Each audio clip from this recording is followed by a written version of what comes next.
Callie Finn, we have made it until the end of 2024, and what a year it has been for women's sports. We spent a lot of time talking about women's basketball, but really, women's sports is just, and it's in its bag right now. Women's sports is doing, everything right now. Everyone's watching it. What's the saying? Everybody watches women's sports. And so I thought to conclude the year, it would be really good for us to do a year in review. And of course, we love lists and rankings over here. So you and I decided to rank them. And I don't know what kind of flack we may get afterwards, but we did our best because there were so many moments to choose from. So I really appreciate you joining me to do this year in review, to celebrate women's sports, and to count down what we think are the top 10 best moments in women's sports. So we're going to count down.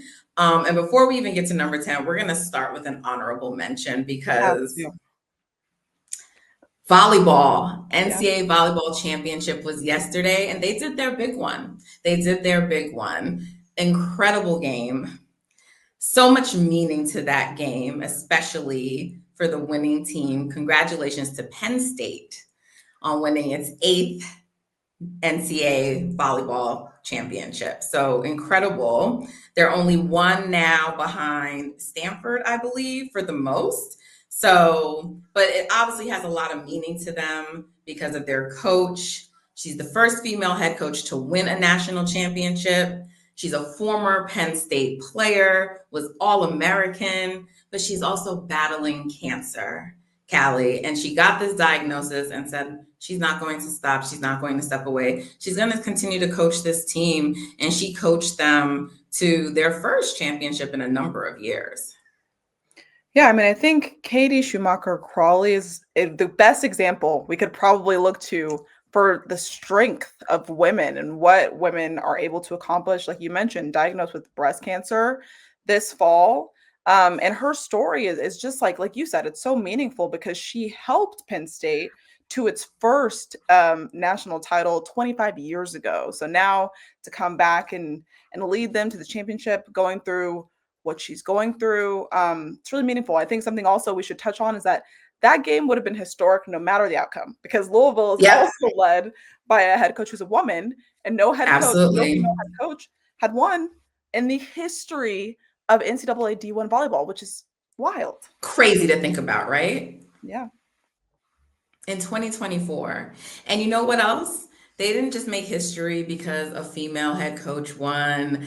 They also made history because they set a new attendance record. 21,860 people in attendance to watch this game, a new national championship attendance record, Callie. Kudos to, women's volleyball. I think they're up next, right? I mean, it's volleyball has to be next. They've gotten so much attention. It's one of the fastest growing sports for young women. Except in 9 states, I believe, there's more young girls who participate in women's volleyball or girls volleyball, women's volleyball than they do basketball. So it's a very popular sport. It's on the rise, and I think only really big things on the horizon for volleyball. So shout out to you. Give volleyball their flowers. I'm giving you flowers. And even though you're only an honorable mention this year, I have no doubt you probably will solidify your spot in our top 10 if we do this again next year. What do you think, Callie? 100%. I mean, even LeBron James' daughter is playing volleyball right now, not basketball. So that says something. Yes. And anywhere LeBron James's children go, the media is sure to follow. So exciting times ahead again, like we said, for women's volleyball. All right. So Callie, let's get this top 10 started. All right. This was such a hard list to come up with, and I really appreciate you helping me to create it. So at number 10, we're going to show some love to U.S. women's rugby. They won their first Olympic medal at the Paris Olympics. So their first Olympic medal, rugby sevens, right? It's the first Olympic medal in this event since it's come to this rugby sevens format.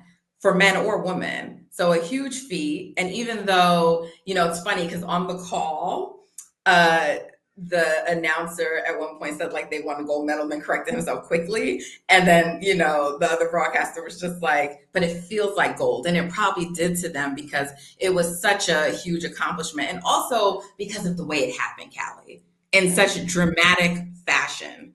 Okay. They had about 15 seconds less than 20 seconds, whatever it was not a lot of time. And they score. They score on a try, and after that it was a tie game, and all they had to do was complete a conversion, which they did, and they win the match. And it was just, obviously it's very dramatic. And there you see Alana Mar, who was the star of this Olympics, one of the stars of this Olympics, and one of the big, really profound names that helped to bring a lot more attention to the U.S. women's rugby team in Paris. Yeah, I mean, you mentioned Spiff she scored the game winner, but Alana, she scored in all three of the group stage matches and all throughout, kind of used her voice to be an example of breaking stereotypes, showing that women can be so many different things at once and don't need to look a certain way, don't need to be a certain way. And her stars only continued to rise after the Olympics. Like you mentioned, she was a breakout star. And that hasn't stopped. We've seen her everywhere from social media to TV, all over the place. And I think that that's something that will last into the new year. Like her message about, being you and being true to yourself. All of that is really important. Very. And she continued, I mean, she did Dancing with the Stars recently. Look, she's at the Emmys. She's on Time's Next 100. So everyone's paying attention to her. Her social media following, Callie, has grown in an astounding way. Okay. As of August 30th, right? She was in the top 1% of all creators for follower growth. Her Instagram went from 580,000 at the beginning of the games to more than 2 million from June 30th to the end of August. She's right now currently over 4.7 million on Instagram. I mean, it's just insane growth. There's so many more numbers. I'm not going to go through them, but her star and really creating her own lane. I mean, she's already a top athlete at the very top of her field, but creating this lane and space to serve women's sports, it's really incredible. And so she even got Flavor Flav.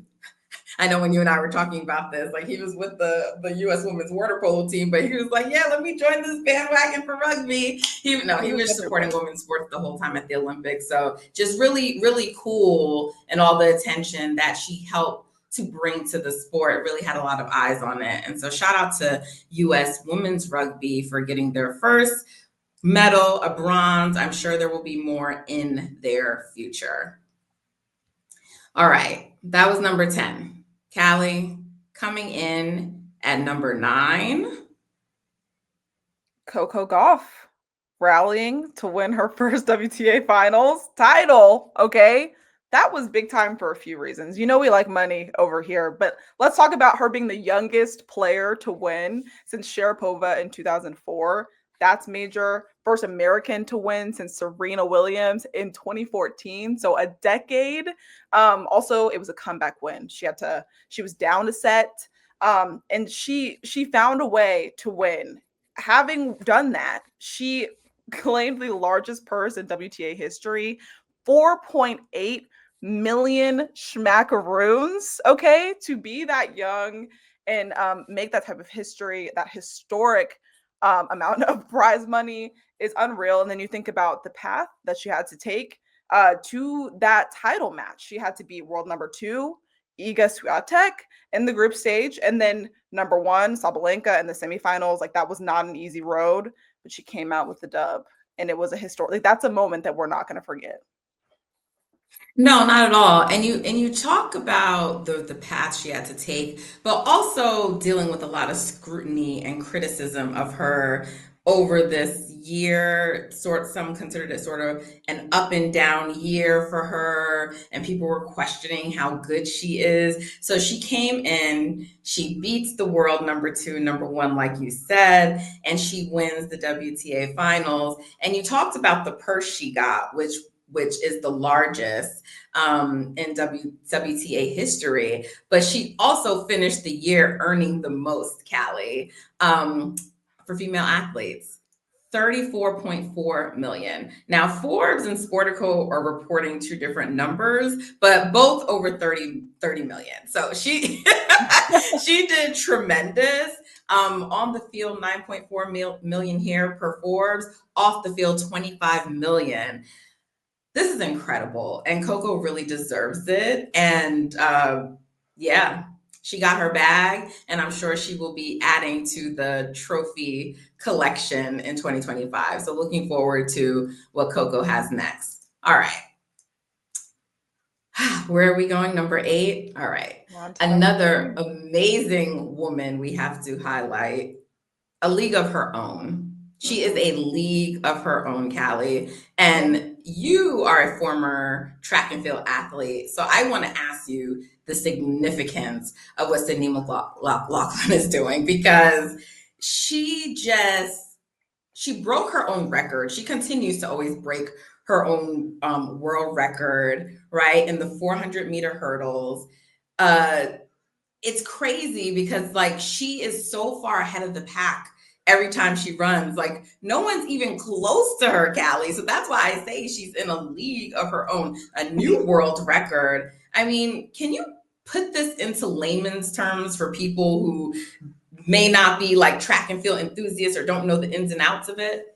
Yeah, I mean, I don't even want to be mentioned as a track athlete in the same sentence as Sydney McLaughlin because she is on another level. You mentioned that she continues to essentially compete against herself, and that's the reality of where she stands as a 400-meter hurdler, as a hurdler, period. I mean, she's shown that she can do it all. This season, we were wondering if we were even going to see her in the 400-meter hurdles because she had been making the race look so easy. You know what I'm saying? And I do want to give kudos to Leila Muhammad, who is an athlete who was competing with Sydney for years, so, and recently ended her career.